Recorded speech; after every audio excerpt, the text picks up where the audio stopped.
The room was dimly lit, the low hum of music blending seamlessly with the quiet stillness. Nathan sat perched on the edge of the couch, his fingers brushing the rim of his glass as he glanced at the framed photographs along the walls. He couldn't help but wonder if Michael had chosen them, or if they were remnants of the life James had shared here. The thought sent a ripple of unease through him, a quiet discomfort he couldn't quite place. He hadn't expected to be here in this space, at Michael's invitation. After the breakup, Nathan had assumed he'd never have much to do with James's ex, but things had unfolded differently. Polite greetings at shared gatherings had evolved into something resembling friendship, cautious, careful, but surprisingly genuine. Still, it felt strange to sit in the same room where James had likely spent countless nights, the memories of their relationship lingering like ghosts in the corners. Nathan found himself hyper-aware of the details around him. The muted warmth of the lighting, the faint scent of cologne that clung to the air, the faint sound of a glass being set down behind him. When Michael returned with a fresh drink for him, Nathan smiled, the warmth of whiskey dulling the edge of his thoughts. Michael had always been magnetic in a way that was hard to ignore. He carried himself with a quiet confidence that drew people in, and Nathan understood, perhaps more than he wanted to, why James had fallen for him. Over the course of the evening, the conversation flowed easily. Nathan was surprised by how natural it felt, how quickly Michael could disarm him with a well-timed laugh or a perfectly placed remark. The stress of the week began to fade, replaced by something softer, something unexpected. But as the night wore on, Nathan began to notice the subtle shifts in Michael's demeanor. The way his hand lingered slightly when passing a drink, the way his gaze held Nathan's a moment too long. It was almost imperceptible, but it was there, an unspoken tension that thrummed quietly between them. By the time Nathan placed his empty glass on the table and muttered that he should probably head home, the air felt thick, charged with something neither of them seemed ready to name. The silence that followed Nathan's words seemed to stretch impossibly long, as if the room itself were holding its breath. He should have stood, should have moved toward the door, but his body felt reluctant, weighted by the lingering warmth of Michael's gaze. He could sense it without looking, steady, searching, like an invitation he wasn't sure he had the strength to decline. Michael's voice broke the stillness, low and calm. The words weren't pushy, but they carried a quiet pull that made Nathan's chest tighten. He stayed seated, the seconds ticking by, his resolve wavering. The logical part of him screamed that this was a line he shouldn't even be approaching. Michael wasn't just anyone. He was James's ex, a connection too close, too complicated.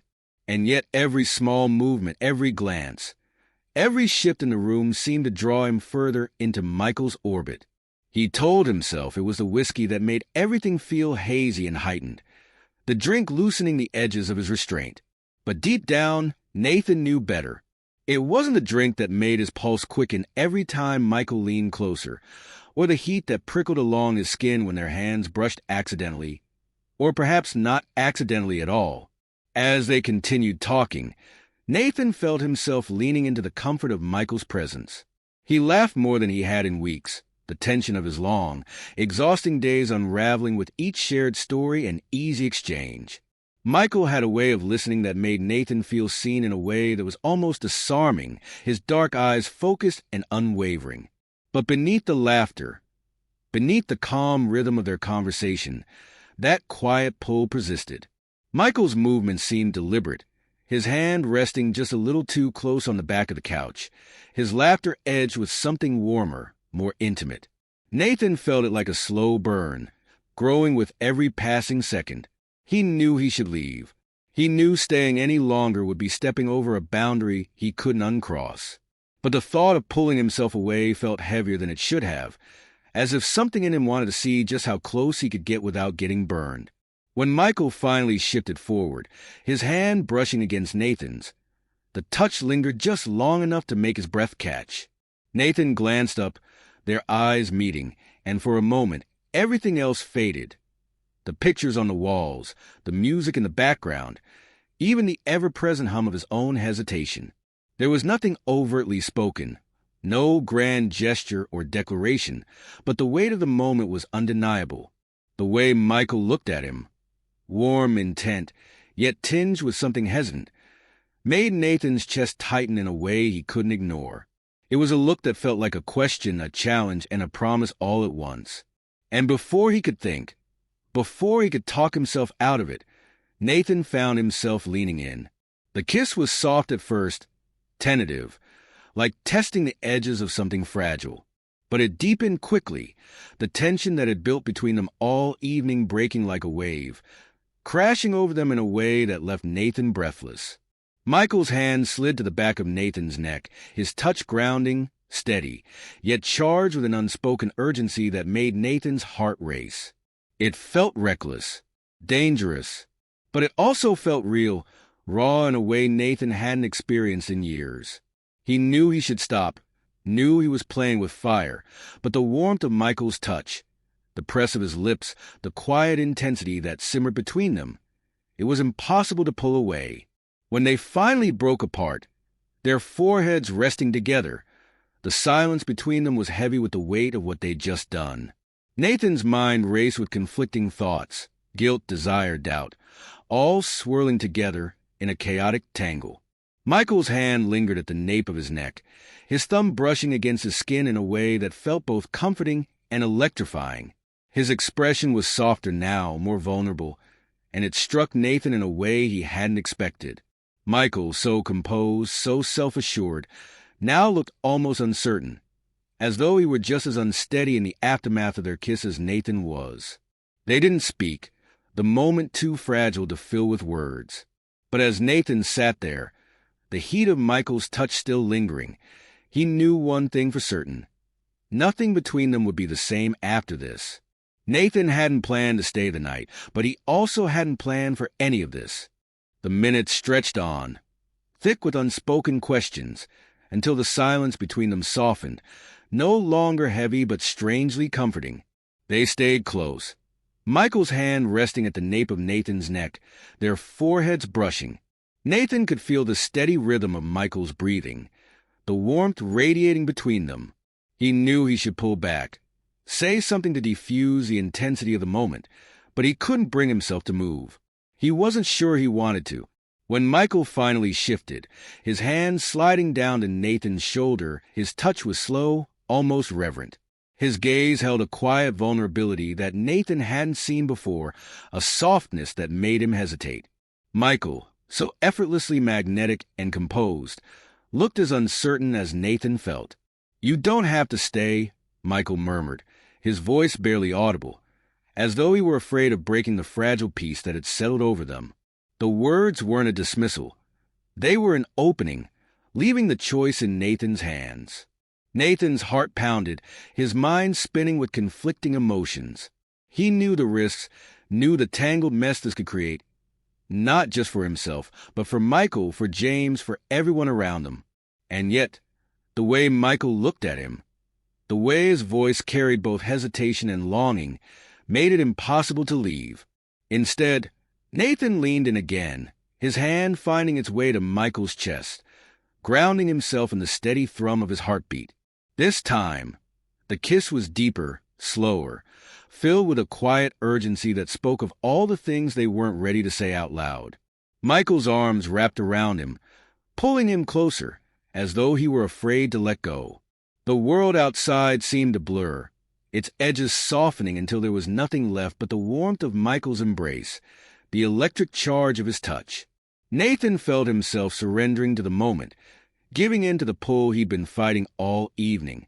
It was reckless and terrifying, but it was also exhilarating, like stepping off a ledge and discovering you could fly. They moved together in an unspoken rhythm, hands wandering, exploring the boundaries of this new, uncharted territory. Michael's touch was gentle but firm, his fingers tracing slow, deliberate paths along Nathan's arms and back, grounding him, keeping him present. Every touch felt like a question and an answer all at once, a conversation spoken entirely in movement and sensation. Eventually, they found themselves tangled together on the couch, their breaths coming in quiet, uneven rhythms as the intensity of the moment began to settle.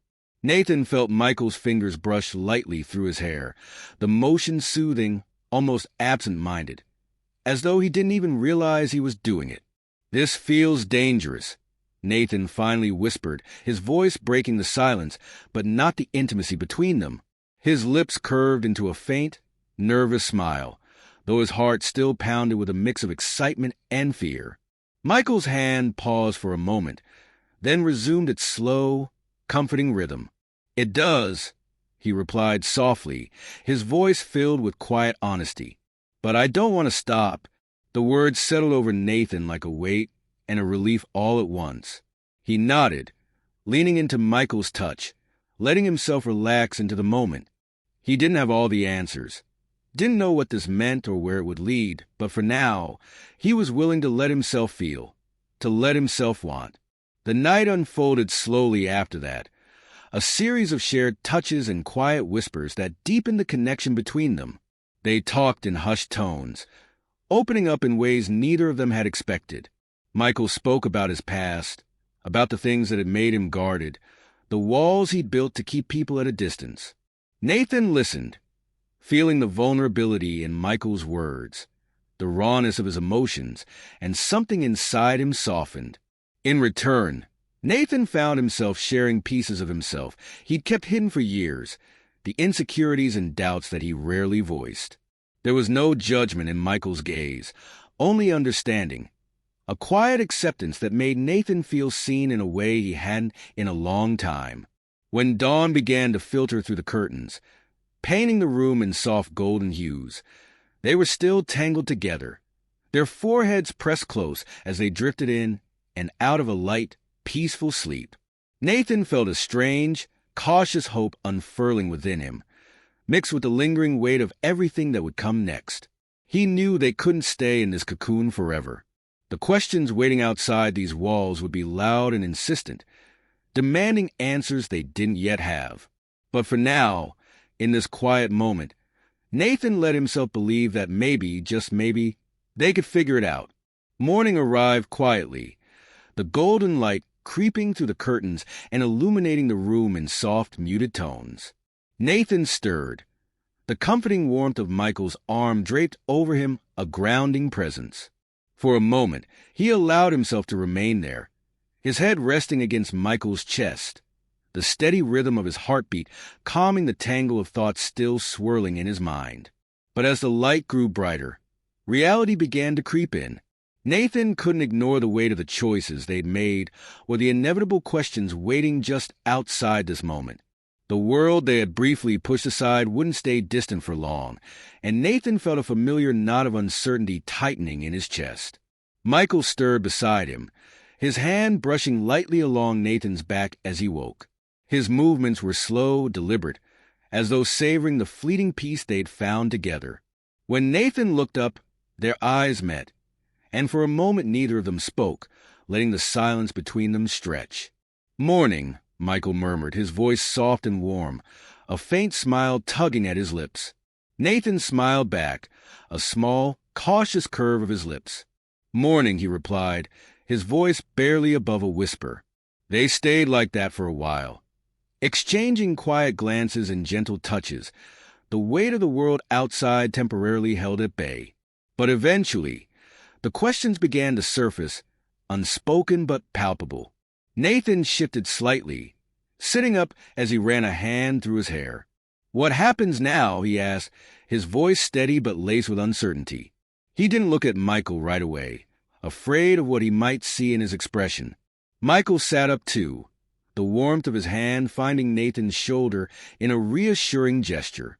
"I don't know," he admitted, his tone thoughtful, careful. "Last night, it felt real, like something I've been missing for a long time. But I know this can't be simple." Nathan nodded, his thoughts mirroring Michael's words. Nothing about this could be simple, not with the tangled history they shared, not with the connections and friendships that could be disrupted by what had happened between them. And yet, walking away from it now felt equally impossible. "I don't want to hurt anyone," Michael continued, his voice quieter now, tinged with a vulnerability that made Nathan's chest ache. "Especially not you."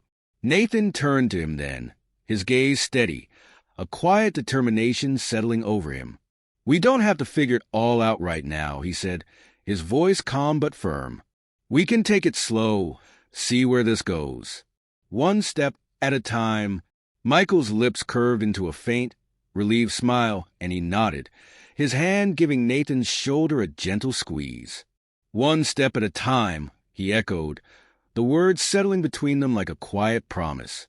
They moved through the rest of the morning with an easy rhythm, preparing coffee and talking softly as they navigated the delicate balance between the familiarity of their connection and the newness of what had unfolded.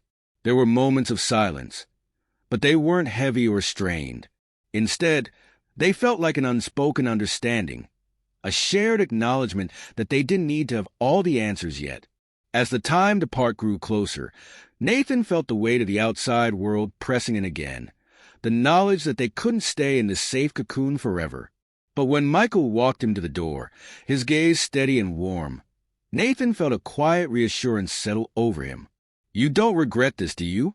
Michael asked, his voice soft, hesitant, as though bracing himself for an answer he didn't want to hear.